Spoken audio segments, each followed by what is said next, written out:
Shalom Bapak Ibu. Hari ini kita akan belajar tentang sebuah tema yang menarik. New faith for a new normal. Saudara, hari-hari ini ada banyak orang hidup. Dia tidak menyadari, tetapi sudah terbalik. Kita semua tahu saudara, hari-hari ini kita sedang hidup di dalam new normal.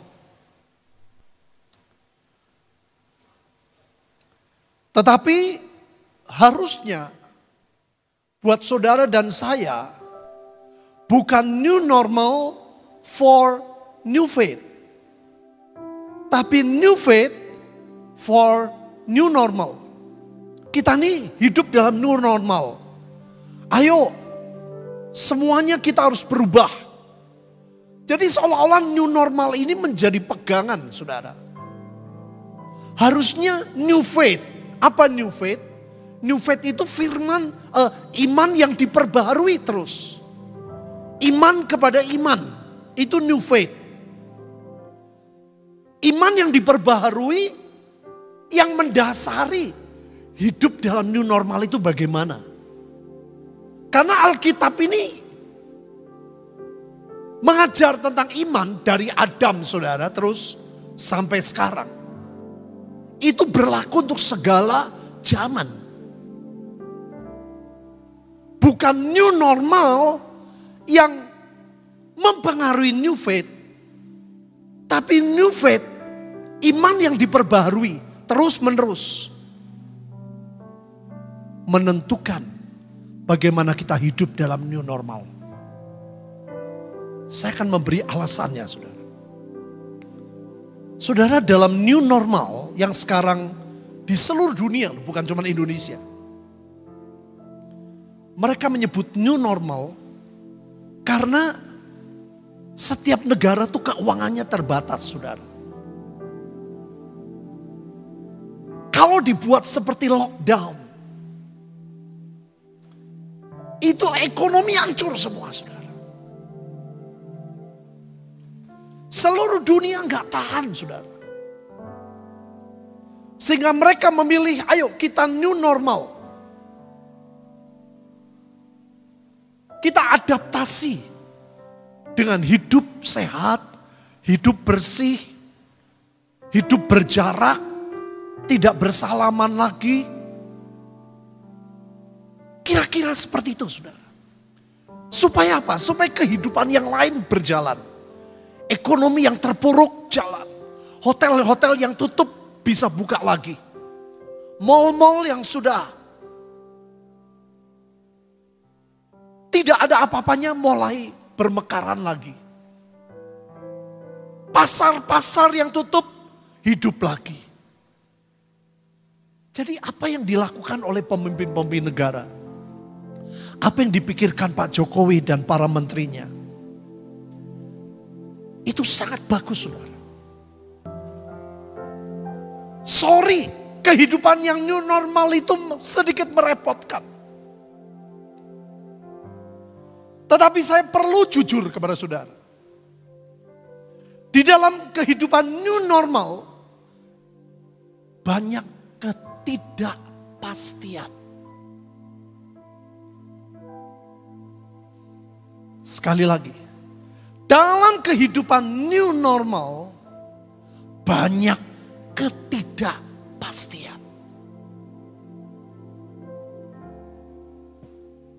Saya punya teman di Jakarta saudara. Aneh sudah lama gak ketemu, sudah ngobrol, tahu dia sumpah, dia bilang, aku ini bingung. Rumah makanku bukan di dalam mall. Juga bukan di daerah rumah makan. Hidupku dari rumah makan katanya. Dia senangnya bukan main, begitu dapat surat, ada peraturan rumah makan. Dia sudah menyiapkan sebegitu rupa sesuai dengan aturan. Hari ini buka saudara. Hari ini dapat surat dari institusi yang lain. Dengan aturan yang berbeda. Dia bilang, saya turuti yang mana Pak?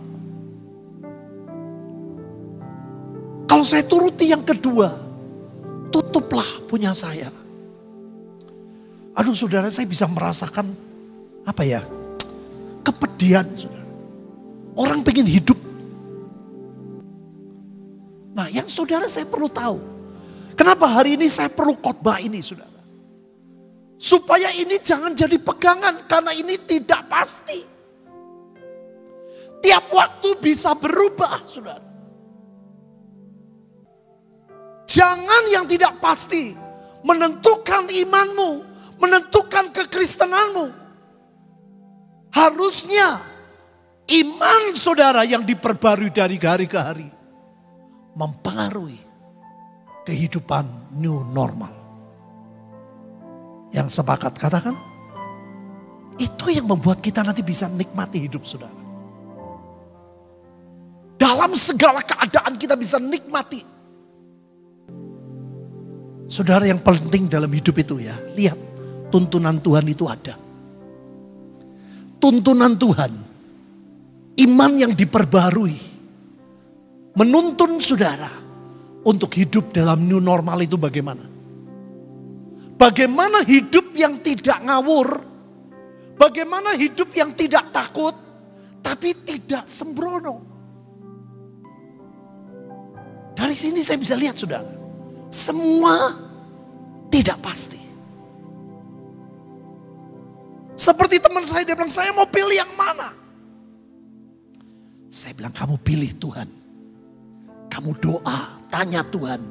Gimana nih Tuhan? Dua aturan. Ini benar-benar saudara, dua aturan yang berbeda.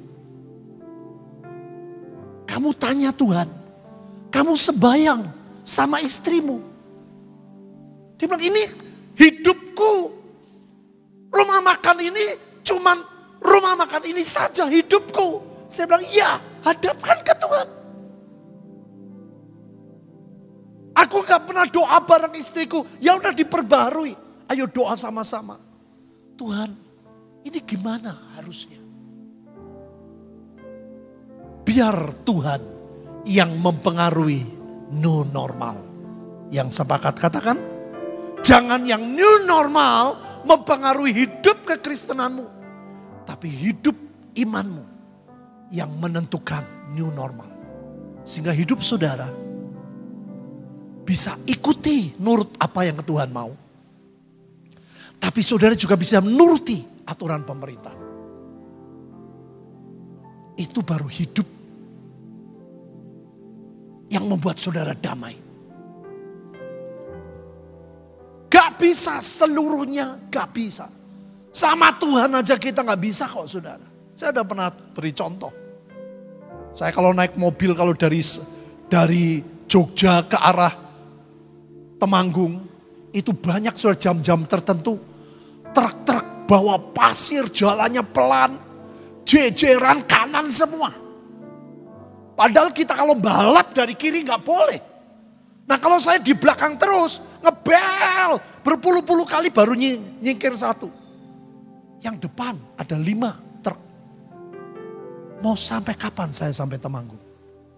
Makanya saya bilang saudara, sulit sekali kita melakukan 100%.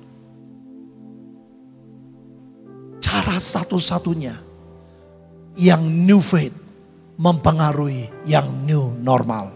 Yang sepakat katakan, kita mulai belajar. Nah, ayat ini bagus sekali, Roma 14 ayat 23. Tetapi barang siapa bimbang. Orang kalau bimbang itu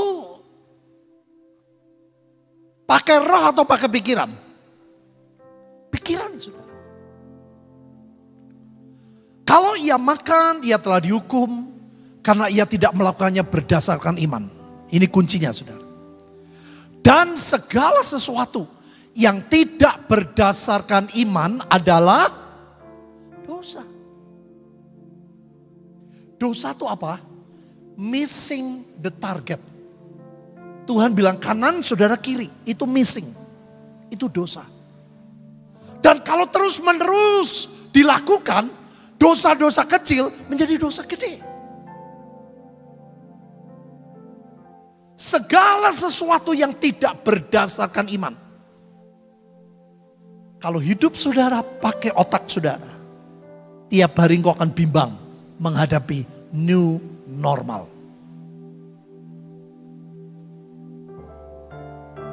Saudara tidak bisa memutuskan sesuatu. Makanya firman memberikan jalan. Segala sesuatu harus berdasarkan iman. Kalau tidak berdasarkan iman, adalah dosa.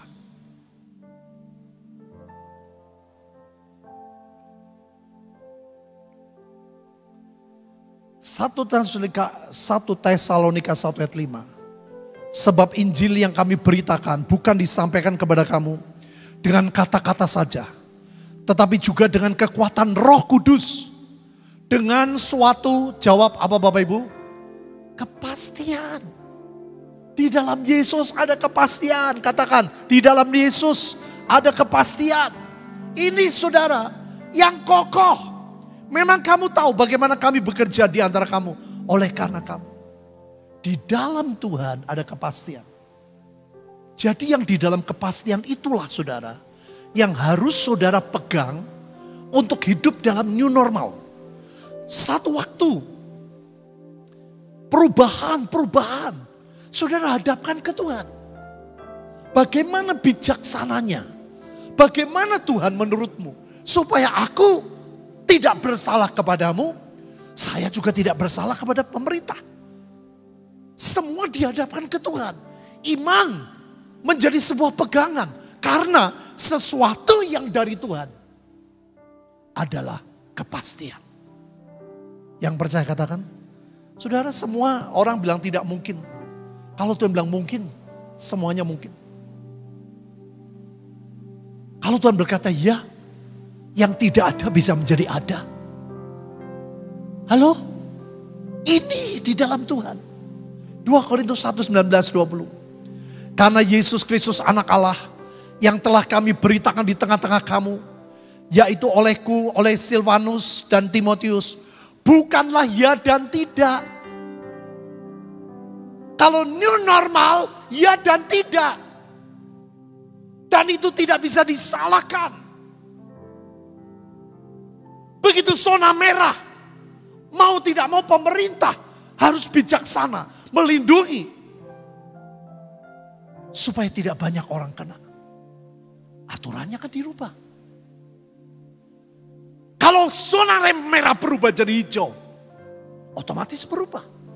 Gak bisa disalahkan. Bisa ngerti Bapak Ibu? Itulah new normal.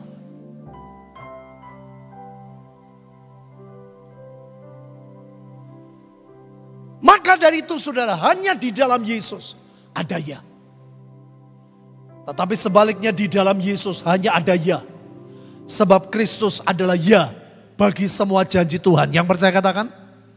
Itulah sebabnya oleh dia kita mengatakan amin. Amin itu artinya ya, terjadilah. Jadi betul-betul hidup saudara dengan Tuhan. Di dalam Tuhan hanya ada ya. Kalau Tuhan berkata jalan.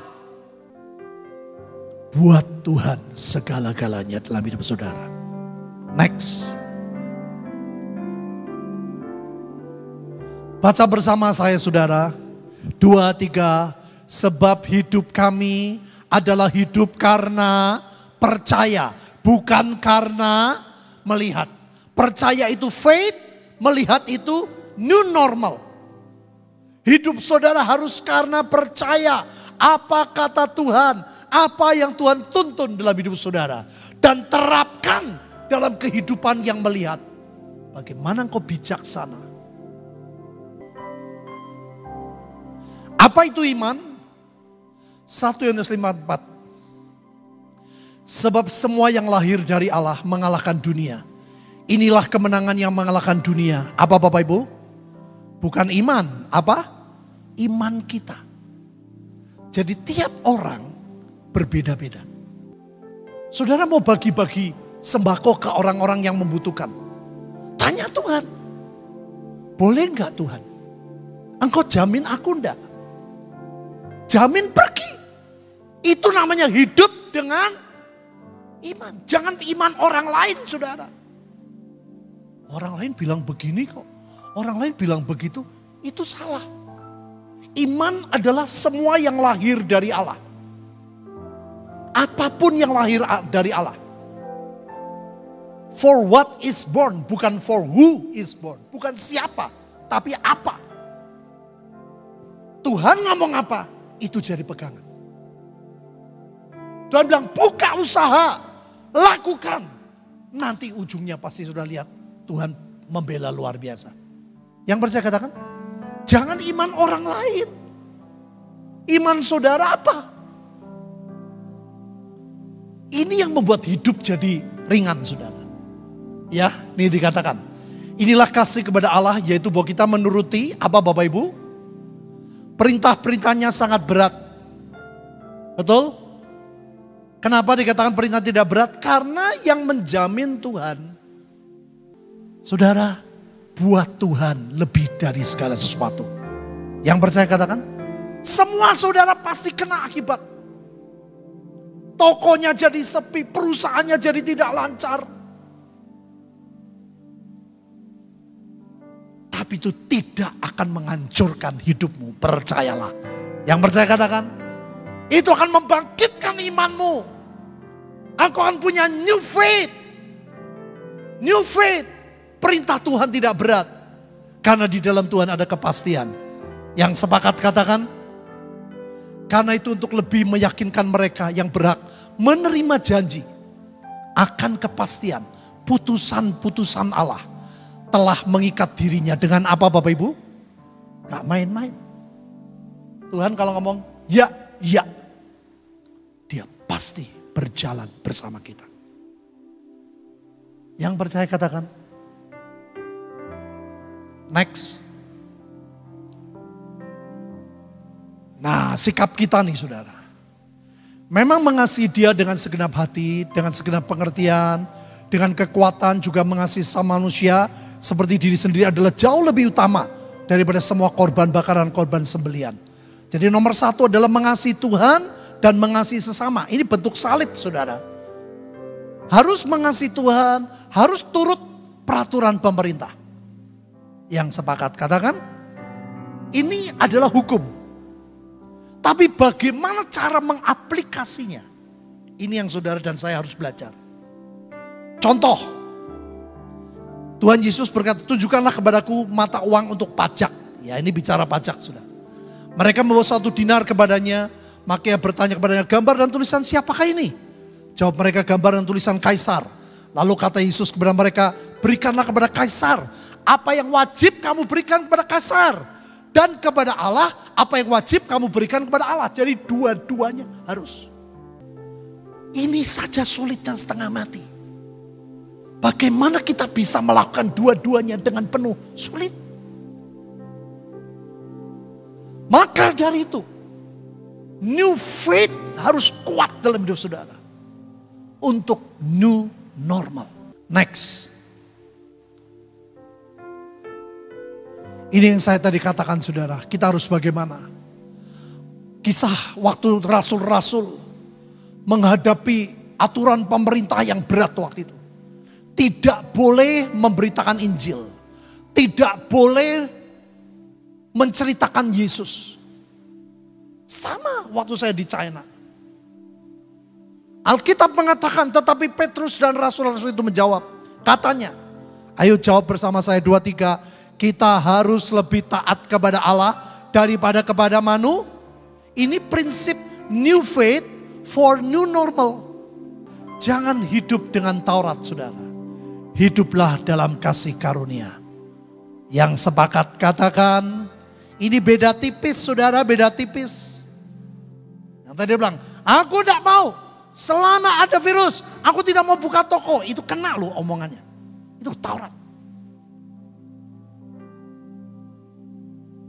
Buka toko, tidak buka toko. Bukan karena virus. Karena Tuhan memberkati saudara. Yang percaya katakan. Saudara, next ya, saya mau jelasin. Ini menarik saudara, saya selalu kalau ngomong ini ingat. Tetapi pada hari itu aku akan mengecualikan tanah Goshen, di mana umatku tinggal. Tuhan berkata, umatku tinggal di mana? Di Goshen. Aku mengecualikan. Sehingga di sana tidak ada terdapat pikat. Pikat itu lalat, saudara. Lalat itu mudah terbang. Supaya engkau mengetahui bahwa aku Tuhan ada di negeri ini. Saudara, kadang-kadang Tuhan menempatkan engkau di tempat yang terbatas. Goshen itu tempat yang tidak luas. Dan ini berjejeran, saudara, dengan istana Firaun. Pada waktu saya ke Mesir, local guide menjelaskan, Pak, ini Bapak berdiri di tepi sungai, ini 20 meter itu adalah istana Firaun. Ini apa, Pak? Ya ini Goshen. Nah, 20 meter. Apakah lalat pikat gak bisa terbang sini? Kalau Tuhan berkata gak bisa, lalat gak bisa. Yang nangkep percaya, katakan, tulah virus tidak akan mengena hidupmu. Yang percaya katakan, itulah Goshen, saudara. Jadi percayalah. Nah sekarang Goshen itu bukan tempat. Goshen itu bicara hati. Goshen itu artinya approaching, drawing near, mendekat, menuju ke arah yang lebih dekat, mendekat kepada Tuhan. Itu Goshen. Kalau hatimu dekat sama Tuhan, baca Alkitabmu tidak bolong-bolong, doamu tetap nomor satu. Kalau engkau nomor satukan Tuhan, Tuhan akan nomor satukan kehidupanmu. Yang percaya, katakan, mendekat saudara, engkau akan mendapat the best of the land. Tanah yang terbaik. Katakan, dalam nama Tuhan Yesus, aku percaya, aku dapat tanah yang terbaik, yang dari Tuhan. Saya tadi lihat lagi, ya kemarin saya di grup kesaksian-kesaksian orang-orang yang pergi, itu mengharukan sekali saudara. Dan saya di situ bisa melihat itu api cinta Tuhan itu ada. Makanya saya tahu saudara tadi lagu itu lagu terakhir saya nggak tahan. Tuhan berkata nyanyian tadi itu engkau hadir dalam hidupku. Saya lihat Tuhan ada. Saudara dalam kondisi seperti itu. Jadi awalnya sebenarnya nggak sengaja ada grup teman saya itu ada gambar akibat dari virus, salah satunya keuangan gereja kena. Saya masukin di grup. Saya nggak punya, saya cuma masukin nggak ngomong komentar A, komentar B nggak. Cerita singkat hari itu ada 2 cerita saudara. Yang pertama ada orang bilang, Pak, ada orang kita yang gajinya kecil. Dan saya berjuang untuk menaikkan gajinya. Dan orang itu bilang sama saya, Pak, aku gak mau dinaikin gajinya. Lagi situasi begini. Dia gak tahu keuangan gereja. Saya dengar gitu saya kaget.